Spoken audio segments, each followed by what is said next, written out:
Okay, let's just dive right in. We've all been told for, well, forever that self-awareness is the key. hmm The ultimate superpower. Exactly. It's this ancient wisdom, the highest virtue, the one tool that's supposed to unlock everything for us. And if you're listening, you've probably put in the work. You've accumulated decades of experience, of perspective. You see the patterns now. You do. You see them in yourself and the world. But here's the paradox, and it can be a really painful one. Yeah. Sometimes all that hard-won awareness starts to feel less like a key and more like a cage. You become so clear-eyed about your own flaws, your mistakes, the world's problems, that, well, it actually gets in the way of just living. That is the perfect way to put it. The tool we spent a lifetime sharpening suddenly turns back on us. So the question for this deep dive is, a bit provocative. Can you actually be too self-aware to be happy? And that's really about imbalance. When your awareness expands faster than your sense of peace, you can end up feeling paralyzed Yeah. or just completely disillusioned. Our mission today is to figure out why that happens, and more importantly, how to start using that tool properly again, so it builds you up instead of tearing you down. Because awareness itself, it isn't good or bad, it's neutral. But if you're only using it as this hammer to find fault in yourself, it just becomes a source of suffering. We need to shift the focus. From cataloging problems to Look, creative action? exactly. From paralysis to mature creative action. Okay, so let's start with the first symptom, the one I think most people recognize immediately. It's when your thinking actively gets in the way of your doing. We've all been there. For sure. You've got a decision to make. Maybe it's about where to live, a healthcare thing, or even just how to spend your time with family. It should be straightforward. And then what happens? The mind just kicks into overdrive. Exhausting overdrive. Yeah, you're not just weighing the facts. You're analyzing every single angle, the pros, the cons, what everyone else will think, the regret you might feel later, and the big one. Oh, I know this one. What the choice says about who you are as a person. That's the killer. And suddenly, a simple choice becomes this massive, weighty thing. The very information you gathered to move forward has you completely stuck. We're just frozen, locked in place by having too much data, not too little. And that's the difference, isn't it? Between thoughtful consideration, which is good, and being paralyzed by your own analysis. Yeah, right. When we do that, when we overthink, we basically sever the connection to our own gut, that quiet voice that often knows what we need, even if we can't explain why. It's like you've got decades of habits and values and instincts built up. Yeah. It's like your internal autopilot. But then you try to intellectually justify every tiny move and you just yank the controls away from the part of you that actually knows how to fly the plane. It's like a professional athlete. They train for years, thousands of hours, until a movement is totally unconscious, totally fluid. Right. But if, in the middle of the game, they stop to consciously think about the angle of their wrist or how they're breathing, they just fall apart. Yeah. The thinking mind gets in the way of the doing body. And it's the same with life. You've done the training. But when you start overanalyzing, you stop living and you start watching yourself live. Which brings us to this really unsettling idea of the split self. Yeah. Where you're in a conversation or maybe just working on something alone, and part of you has stepped back. It's just observing, Watching, evaluating. critiquing every little thing. It's like having a film editor in your head running a constant commentary. Did that sound stupid? Why did you say that? They're definitely judging you. And the crazy part is it happens even when you're alone. You're performing for this imagined audience in your own mind. And that inner observer turns you into an object, Yeah. something to be judged. And we see this get even stronger as people get older, as roles in life shift. Like when you retire or the kids leave home. Exactly. You start asking, am I still relevant? Am I a burden?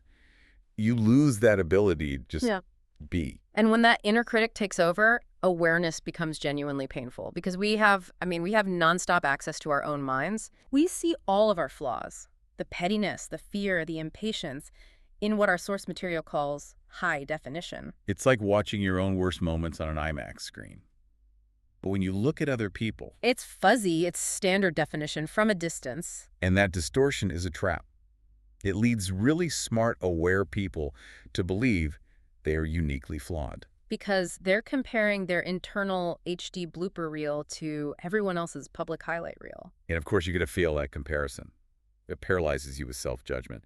And if you've lived a long life, you just have. Well, you have more material to work with. More regrets, more paths not taken. More chances to see the gap between the life you imagined and the life you've lived. And that gap can feel absolutely crushing.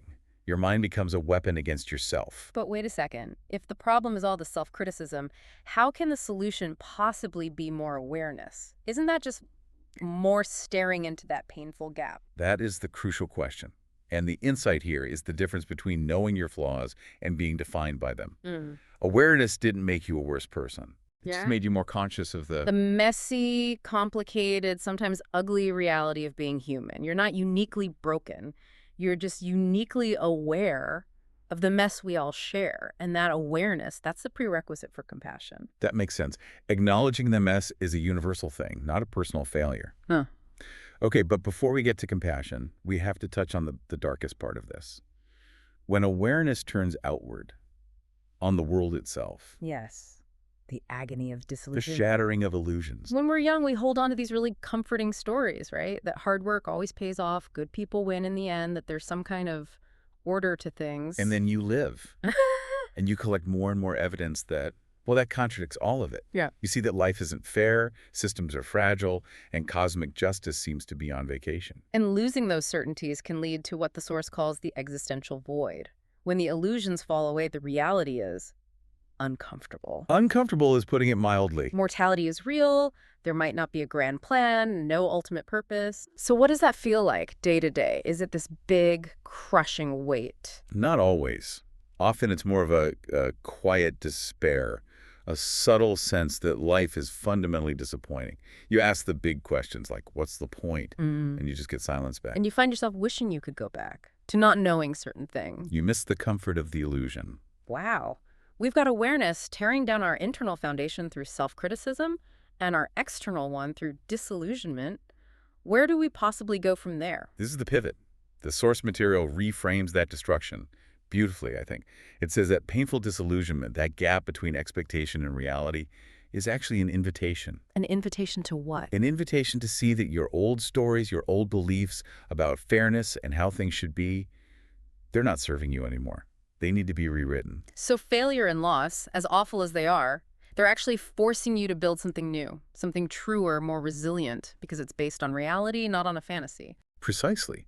That gap isn't a sign of failure. It's just information. It's showing you exactly where you need to adjust.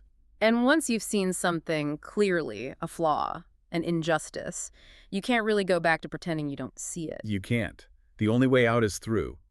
The same awareness that tore everything down has to be the tool that guides the rebuilding. Okay, let's define that. You talk about two phases of awareness. The first one criticizes. It tears down. It catalogs every shortcoming. But the second phase, the mature one, it has to create.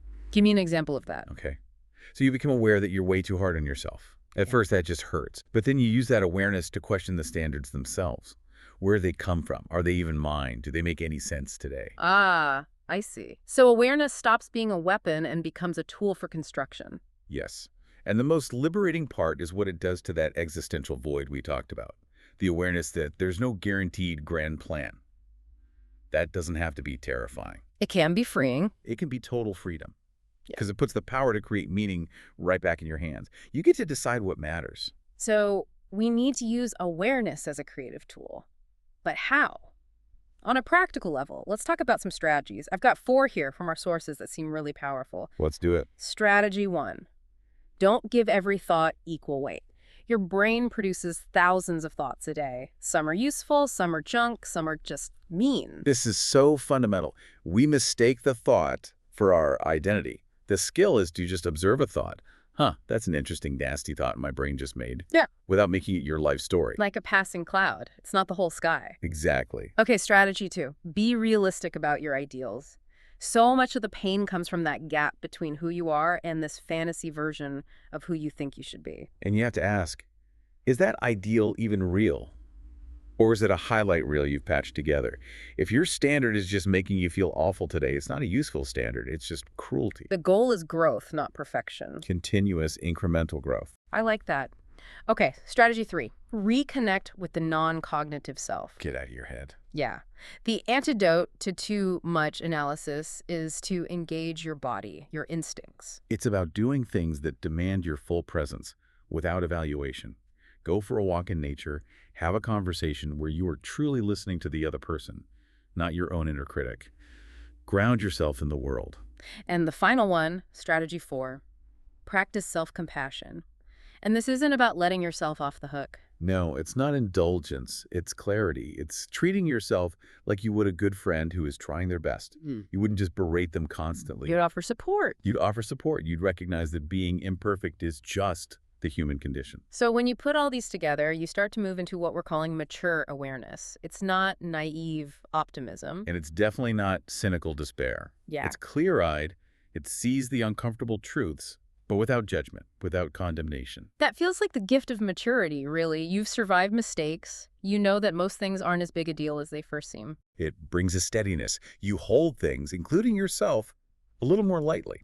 So to answer our big question from the beginning, can you be too self-aware to be happy? The answer is no. Definitely not. You're not too aware to be happy. You're just aware enough to build a deeper, more resilient kind of happiness. One that doesn't shatter when illusions do. That's the happiness built on a clear-eyed view of life's challenges and the choice to engage anyway, to make your own meaning. Awareness is that double-edged sword, but when you learn how to wield it, it doesn't just show you what's wrong. It shows you what's possible. And it shows you how far you've come. The whole journey requires you to hold these contradictions at the same time. That you're flawed and you're worthy. That you're limited and you're capable of growth. So the challenge isn't to get rid of your awareness. It's to let it inform you without imprisoning you. And realizing that the moment you can truly see yourself with clarity is the same moment you gain the freedom to decide where to look next.